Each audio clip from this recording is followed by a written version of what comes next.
Pagkatapos nga ng isang masaya, maingay at meaningful na celebration sa pagsalubong ng bagong taon, eto nga't napagpasyahan ng aming buong pamilya na kami ay lumabas muna ng aming city. At pinili nga naming simulan ang unang araw ng taong 2026 sa lugar kung saan namin talaga namang binabalik-balikan. Walang iba kundi sa dagat.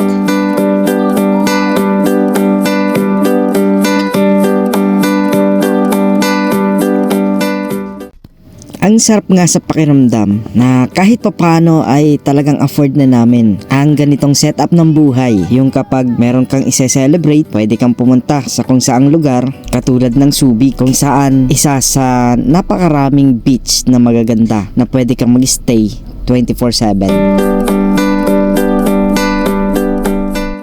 At dito nga namin napili na mag-stay sa Balay Beach. Siguro mga 3 beses na kami nakabalik dito. Dahil na rin siguro sa environment kung saan hindi masyadong crowded, malinis din ang dagat at maganda ang mga buhangin. Sakto lang sa mga batang kasama namin, samahan mo pa ng 2 senior.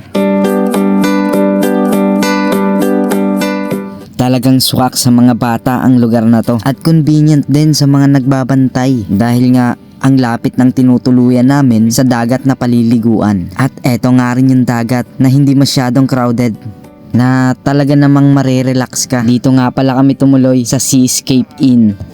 Careful lang. Careful lang daw.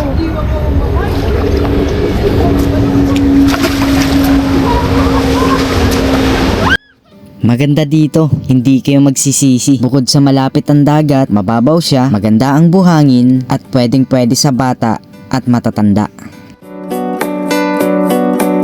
May table and chairs na rin palang available dito na pwede nyong gamitin. Pwede kayong kumain dito habang nagbabantay sa mga bata. Diba? Kita nyo kung gaano ka-convenient ang lugar na to. Saktong-sakto talaga siya sa mga taong gusto mag-relax. Katulad namin, gusto namin mag-relax muna bago harapin ang buong taon ng 2026.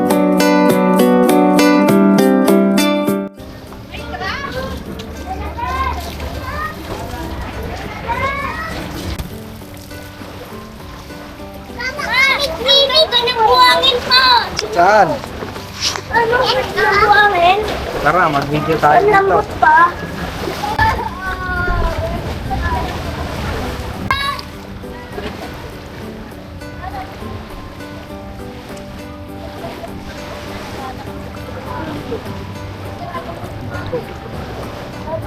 Ay!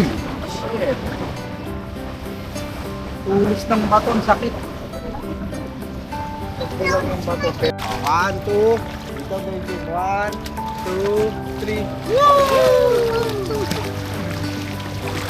Galing nga, nawala ah. Ayan na.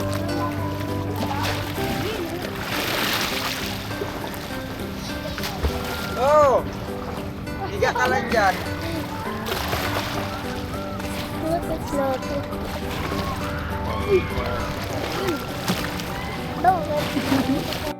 At nang sumapit na nga ang gabi, nagawa pa naming magkwentuhan hanggang lumalim ang gabi.